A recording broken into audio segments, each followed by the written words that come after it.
പരിശുദ്ധ ദൈവമാതാവിൻ്റെ അമലോത്ഭവം വിശ്വാസസത്യമായി പ്രഖ്യാപിച്ചത് പിയൂസ് 9 പാപ്പയാണ്. അധികം താമസിയാതെ 1856 ലൂർദിൽ വിശുദ്ധ ബെർണദീത്തായ്ക്ക് താൻ അമലോത്ഭവയാണ് എന്ന് വെളിപ്പെടുത്തുകയും ലോക ജനതയുടെ പാപമോചനത്തിനായി ജപമാല ചൊല്ലി പ്രാർത്ഥിക്കുവാൻ പരിശുദ്ധ ദൈവമാതാവ് ആവശ്യപ്പെടുകയും ചെയ്തു. 1883 സെപ്റ്റംബർ 1 ജപമാലയുടെ പാപ്പ എന്നറിയപ്പെടുന്ന ലയോ മാർപ്പാപ്പ ചാക്രിക ലേഖനത്തിലൂടെ ഇന്ന് സമൂഹത്തെ ബാധിച്ചിരിക്കുന്ന തിന്മകൾക്കെതിരെ എടുക്കാനുള്ള ശക്തമായ ആയുധമാണ് ജപമാല എന്ന് പറയുന്നു.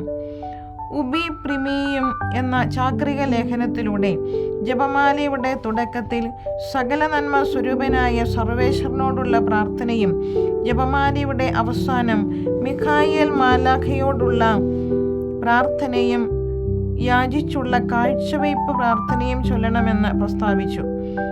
ബോധജ്ഞാനത്തിൻ്റെ സിംഹാസനം എന്ന വിശേഷണത്തിന് അംഗീകാരം നൽകിയതും ലയോ 11 മാർപ്പാപ്പയാണ്.